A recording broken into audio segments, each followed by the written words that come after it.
Hi everyone, thank you so much for being here. If you're new and if you haven't already, please take a second now to follow my alternative media channels. You will find them linked in the description below. There is exclusive content there, and I'm also working on several new projects that I think you will find really interesting, so make sure you have other ways to connect just in case.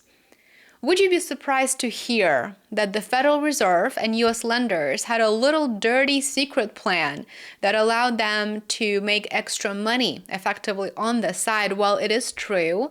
And if our mainstream media would have been doing its job well and covered these events, it would have been this true scandal. But you likely haven't even heard about this because it was effectively, swiftly, and very conveniently brushed under the rug. 2.5 years of Federal Reserve's high rates era effectively handed $1 trillion with a T, $1 trillion in revenues to U.S. banks.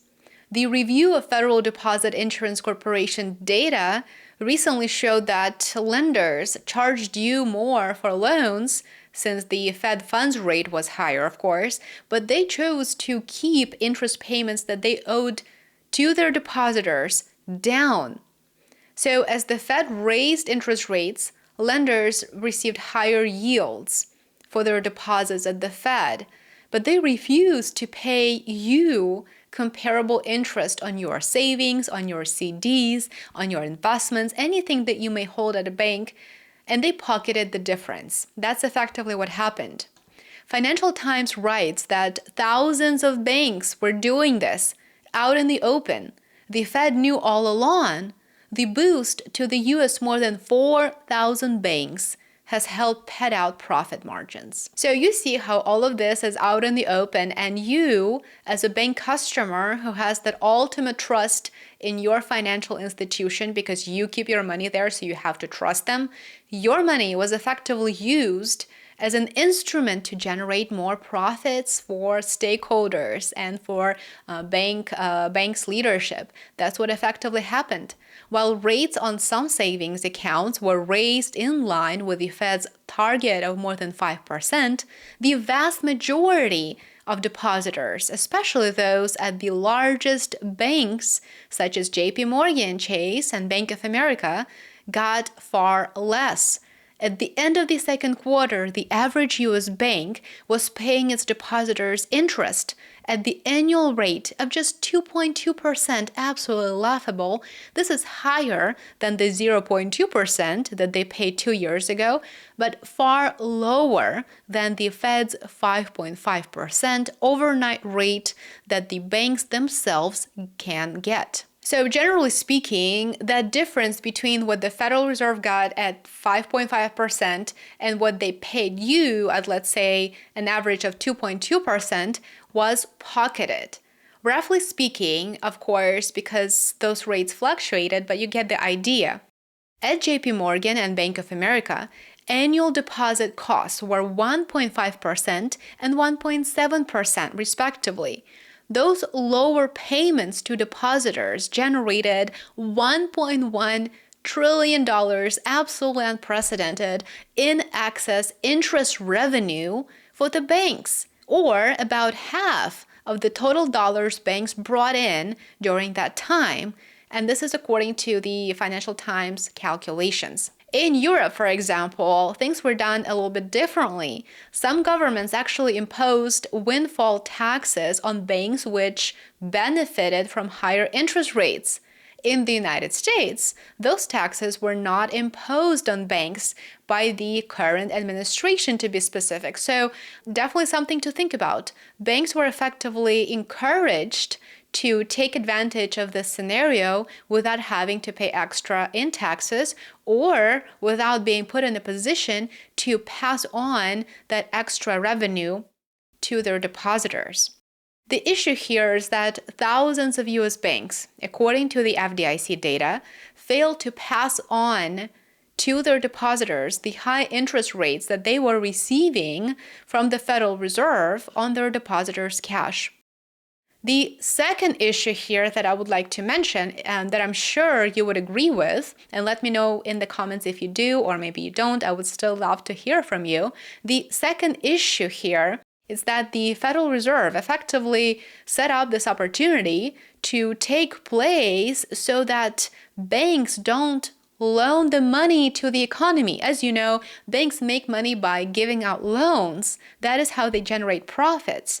If they get paid by the Federal Reserve, that is effectively acting as an instrument here, for keeping that money idle, if they get paid by the government to have that money just sit without being given out as loans, that means that the Fed created liquidity to effectively execute another bailout of government spending. What Jerome Powell did here was he compensated banks not to lend out what these banks received from selling U.S. Treasuries to the Federal Reserve.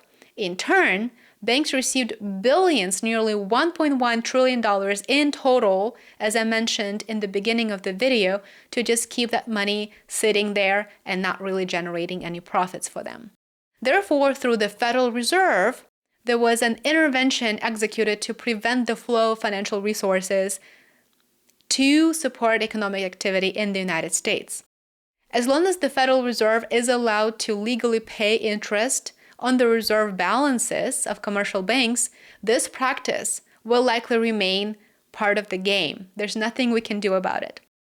A counter-argument to this would be, well, JP Morgan and Bank of America, as well as other banks that were taking advantage effectively of their depositors' cash, they're private financial institutions, and they have the right to set deposit and borrowing rates. This is true, as well as the fact that generally banks try to keep their rates competitive and fair. Banks do have a moral obligation not to take advantage of their depositors' bank accounts, which is precisely what was done here, arguably. Also, they effectively played along by charging you more if you wanted to get a loan, but then, of course, they paid you less at the same time when they knew that they should have, as the financial institution received benefits from higher rates, they should have really passed on that benefit to their depositors since they keep their cash in their bank. Lately, the trust that the United States population has in the banking sector has been declining. According to a recent survey, roughly 1 in 4 Americans said that they have a great deal or, quote, quite a lot of confidence in banks, with most others saying that they had only some confidence or very little confidence. And this is according to Gallup's annual public perception survey of 17 major U.S. institutions. Police, small businesses, and the military were the only institutions in which a majority of respondents said that they had much confidence. All other institutions, from higher education to Congress, were met with skepticism by most respondents. Do you trust banks and credit unions? Let me know in the comments below. As always, I would love to hear from you and hear your thoughts about this. Thank you for watching. Please remember to show your support, like, subscribe, and share.